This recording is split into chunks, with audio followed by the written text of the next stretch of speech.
What if I told you that most people are actually terrible at spotting lies? We like to think we're good at it. We trust our instincts. We think we can just feel when something's off. A strange look, a long pause, a gut feeling. But here's the uncomfortable truth. Most people are wrong about half the time. That's not intuition. That's guessing. And it gets worse. Even trained professionals get it wrong. A lot. So if it's not eye contact, and it's not crossed arms, what are investigators actually looking for? Not single tells, but patterns, subtle ones, changes over time. Today, I'll show you how to spot a lie the right way, using techniques inspired by the FBI and backed by psychology. No myths, no shortcuts, just observation, patterns, and patience. Let's start with an important truth. There is no single sign that proves someone is lying. No magic gesture, no secret giveaway. People often think it's obvious. Crossed arms, looking away, touching the face. None of these automatically mean deception. Because here's the problem. People get nervous for lots of reasons, even when they're telling the truth. And that's why humans are bad at this. On average, we're right only about half the time. That's basically a coin flip. So professionals don't hunt for tells. They do something smarter. They look for changes from normal behavior. That's where the real clues begin. Because what really matters isn't the behavior itself. It's when that behavior changes. That's why professionals always start with a baseline. A baseline is how someone acts when they're comfortable, when there's nothing to hide. This is your reference point. How fast they talk, how much they move, how they normally answer simple questions. It then comes the important part. When the topic changes, watch what happens next. Do they pause longer than usual? Do their words suddenly get longer? Do their movements become smaller or more rigid? Those shifts matter because lies create pressure, and pressure changes behavior. That's what investigators pay attention to. Not one moment, but patterns over time. That's how guessing turns into observation, and observation turns into insight. That's the foundation of real lie detection. One big reason lie detection is hard is because we misunderstand nervous behavior. We assume nervous means guilty, but that assumption's wrong. People get nervous for all kinds of reasons. Stress, fear, pressure, even when they're completely innocent. But our brains don't like uncertainty. So we jump to conclusions. We see one behavior, and we tell ourselves a story. But that story is usually wrong. That's why lie detection feels easy, but actually isn't. Our confidence is higher than our accuracy, which makes us trust bad signals and ignore better ones. That's why lie detection is hard. Not because liars are good, but because humans are biased. We see what we expect to see and miss what actually matters. That's the trap. Another reason lie detection fails is because we rely on myths. Ideas we've heard so often, we mistake them for facts. Like this one. Liars avoid eye contact. Sounds convincing, but it's wrong. Some liars stare too much. Some honest people look away. The same behavior can mean completely different things. But our brains hate ambiguity, so we simplify. We turn probabilities into rules. Rules into certainty. And certainty feels good, even when it's false. That's how myths survive. And why confidence keeps beating accuracy. We don't notice when we're wrong because nothing corrects us, which makes bad instincts feel reliable. That's the illusion. And it's why spotting lies is harder than it looks. So when people say they can just tell, what they really mean is they're guessing and calling it intuition. But intuition without feedback doesn't improve. It just gets louder. That's why confidence keeps rising, even when accuracy doesn't, and why people trust the wrong signs. They focus on what feels obvious instead of what's actually reliable. So most people never get better. They repeat the same mistakes with more confidence each time.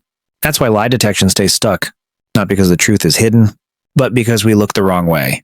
So before learning how to spot lies, you have to unlearn what you think you know, because spotting lies starts here with understanding why it's so hard. Only then does learning actually begin, and that's where we're headed next. So how do professionals avoid these mistakes? They don't rush to conclusions. They slow everything down because speed creates errors. Observation comes first. Judgment comes later. That order matters. Most people flip it. Professionals don't. They begin by watching how someone behaves, before anything important is at stake, before accusations, before tough questions, before pressure. This gives them a reference, a way to compare later behavior, without guessing, without jumping ahead, just careful watching. Because before you can spot a lie, you need to know what normal looks like. That's where professionals begin. Everything else builds on this. Miss this step, and everything else wobbles. That normal behavior has a name. It's called a baseline. It's not about catching lies. It's about understanding people, how they normally talk, how fast they answer, how much detail they usually give, how much they move when they speak. Some people talk with their hands. Others barely move at all. Neither is suspicious. They're just different baselines. The mistake most people make is comparing people to each other instead of comparing them to themselves. Professionals never do that. They watch for shifts. Changes in timing, changes in words, changes in movement. One change means nothing, but patterns do. That's why baselines matter. They turn feelings into comparisons and guesses into observations. That's how professionals stay grounded and why this step comes before everything else. Once a baseline is set, professionals don't announce it. They don't confront. They don't accuse. They keep the conversation normal. Almost boring, because calm reveals more than pressure. Then they change the topic, just slightly, and they watch, not for nervousness, but for deviation. Do answers slow down? Do they suddenly add detail?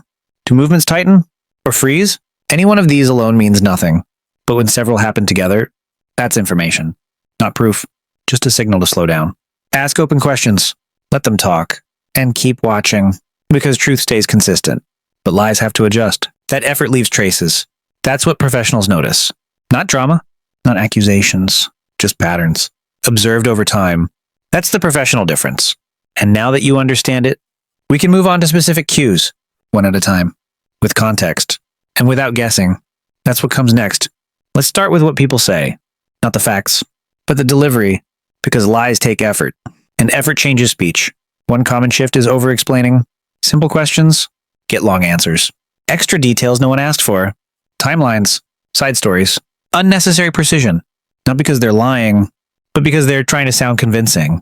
Another shift is qualifying language. Phrases meant to protect a statement. Truth usually doesn't need protection. Then there's timing, longer pauses than usual. Repeating the question, buying time. Again, none of this proves a lie. It's just a change from their baseline. One signal means nothing. But clusters matter, especially when pressure increases. That's what you listen for. Not lies, but effort. That's where verbal clues live. Next, we'll look at what the body does and why that's even easier to misread. Now let's talk about the body, because this is where most people get fooled. They look for the wrong things, like crossed arms, or fidgeting, or looking away. But those things don't mean much by themselves, because bodies react to many things. Cold, fatigue, social anxiety. None of that equals deception. So professionals look elsewhere. They look for restriction. When movement suddenly gets smaller, or posture stiffens, comfort disappears.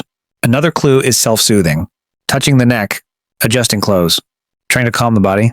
Again, one signal means nothing, but changes matter, especially clusters, under pressure. That's when the body leaks information, not lies, just stress and effort, seen over time, compared to a baseline. That's how body language actually works. Not magic, just observation and patience. Real lie detection is about combining signals, not trusting just one. Words alone can mislead. Body language alone can too. But together, they form context. Context is everything. Without it, you guess. With it, you observe.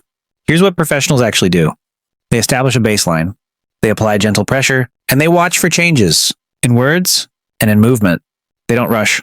They let patterns form, because patterns take time, and time reveals effort. That effort shows up as strain, not guilt. Strain just means load, something to slow down and explore. That's why professionals ask open questions and listen more than they talk. They don't accuse. They observe. Over time, compared to a baseline, that's how uncertainty shrinks. Not into certainty, but into clarity. That's the real skill. Not spotting lies, but understanding people. And that's the point. Everything you've learned builds to this. Observation, context, patience. That's how lies actually get exposed. Not by tricks, but by paying attention. That's the difference.